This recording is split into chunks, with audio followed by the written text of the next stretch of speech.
Sedaj pa prosim gospoda Riccarda Damianija, da nam predstavi svoj referat o italijanski liktorski mladini Ljubljane.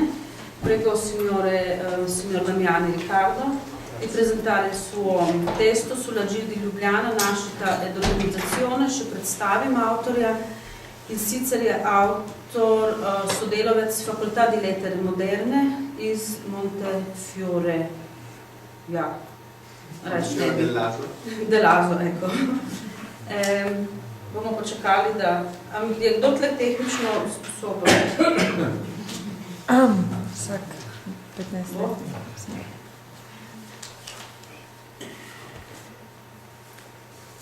Še prav berem bo referat v angleščini, vprašanja bomo pa nekako prevajali, se smo tukaj večjezični. Quando se la sente? Sì, vedo un attimo se funziona.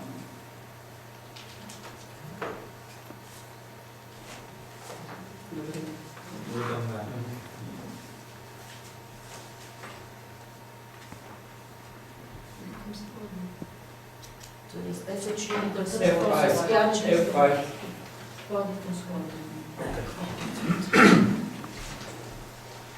The military occupation of Slovenia in 1941 following a joint action of the Italian and German forces led to the formation of the first autonomous province of the Kingdom of Italy.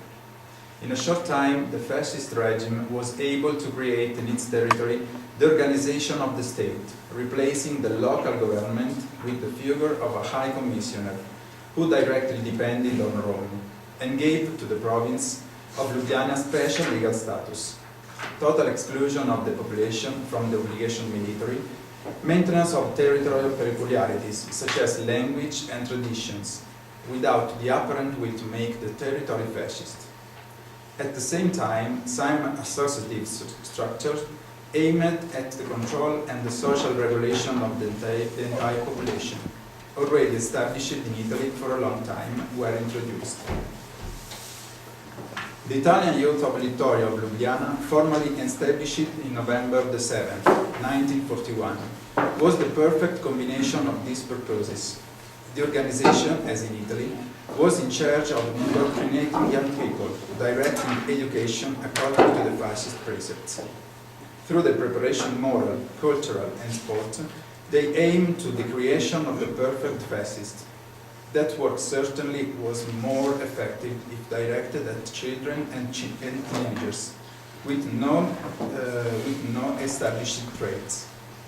Formally, the action that the regime wanted to play through Gil was focused on the welfare, through meals, holiday camps, educational trips, camping and youth meetings, in addition to physical education, both inside and outside school, culture, and to the various initiatives aimed at reducing illness and physical deficits.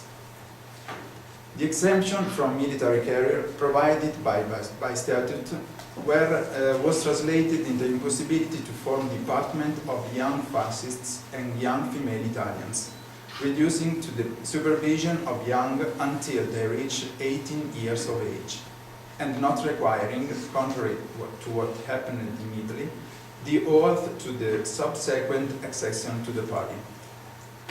Another interesting feature was the order regarding the uniform, different from that of the Italian Gil. Instead of the black shirt and the Feds ordinance, a black sweater with a bag and a grey-green jacket were distributed, certainly in response to the harsh climatic conditions. Instead, girls received the same uniforms of Italian peers. Hierarchically, being Ljubljana province of the kingdom, the control of the federal Gil depended directly of the general command of the Gil in Rome. The position of the federal commander was entrusted to the High Commissioner for the province of Ljubljana, in the person of Emilio Grazioli, and followed by the federal deputy commander, Pietro Cassani. The senior management should preferably be composed of elements of the place, teachers, volunteers and employees, who those who has proved to have special skills to operate among the young people. Entries were opened from the November the 20th. 1941, reserved to the children of both sexes and of the Aryan race, which would make groups of sons of daughters of Lupa, Balilla and small female Italians, avant-gardistic group, and young female Italians. All requests must be totally voluntary and presented with paternal permission. The requirement to register the association will never mention it, contrary to what happened in the Italian jail. As of December the 5th, 1941, exactly after 15 days of registration, Jill had reached the number of 945 requests, only in the capital of Ljubljana.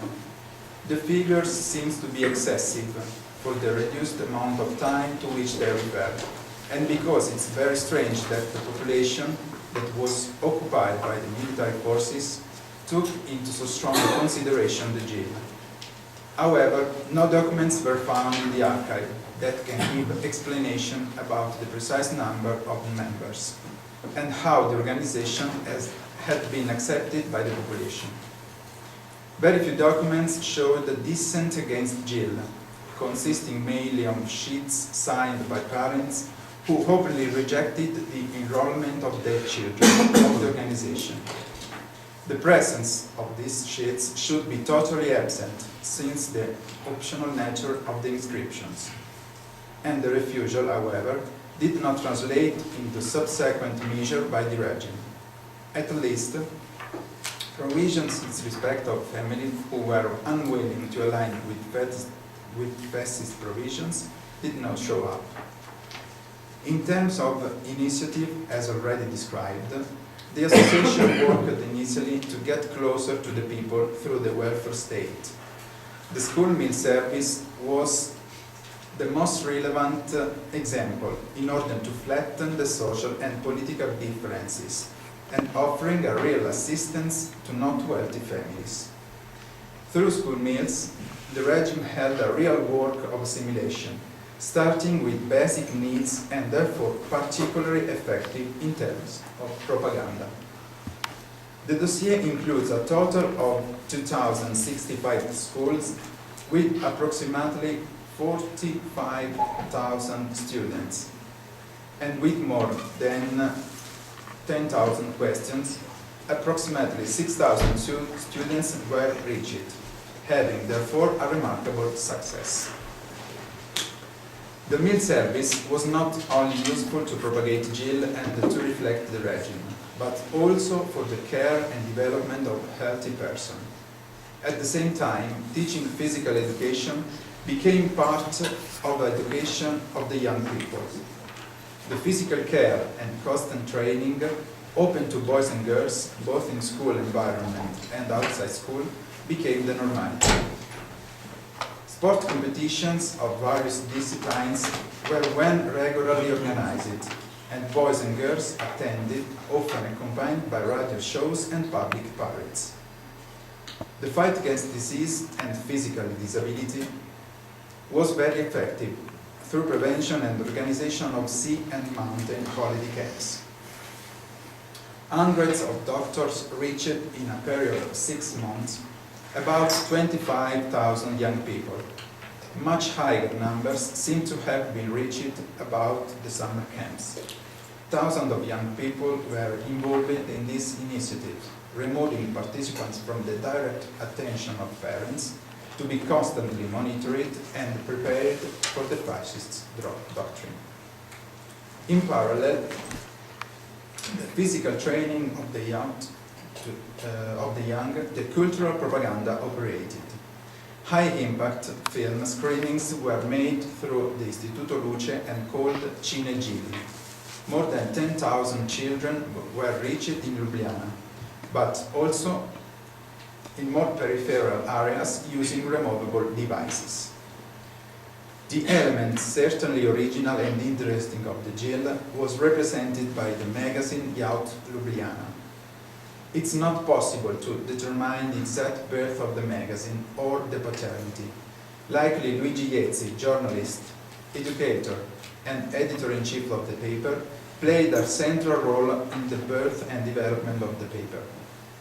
The project was to raise language and Italian culture and represented an additional means of propaganda for children. The contents ranged from cultural readings to a real list of words that Jill realized on the territory, with supporting images and text, both in Italian and Slovenian languages. Particularly interesting were the choral stripes placed at the beginning and at the end of the magazine, which accounted for boys, often with the uniform order, intent to carry out the activities promoted by the association.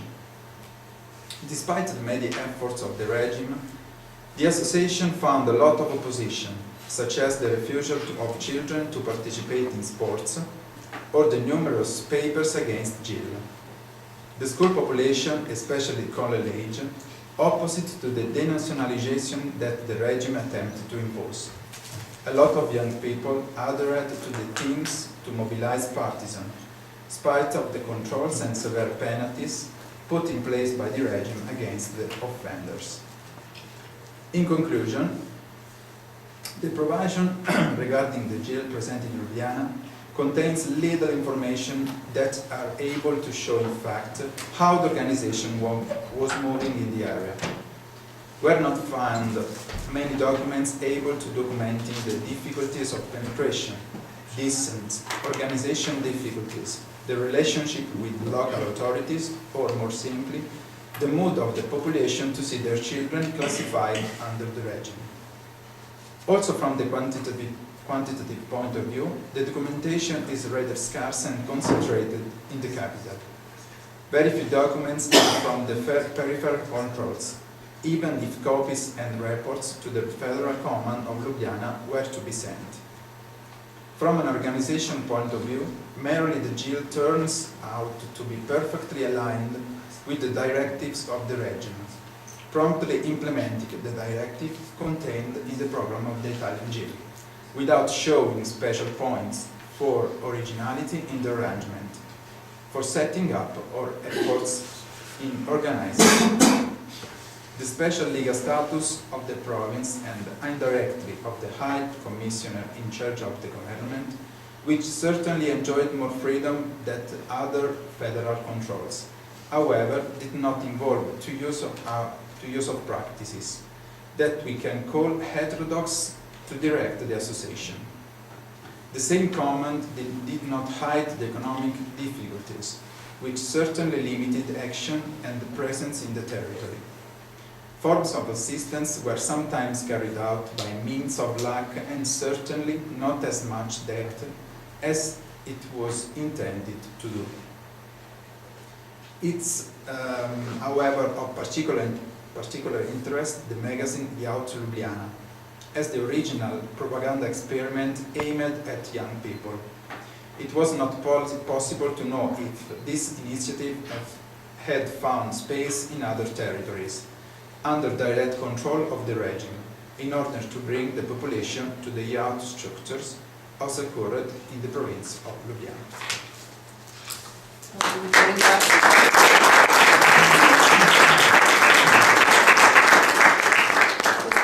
Zahvaljujem se gospodu Riccardo Damianiju za to predstavitev.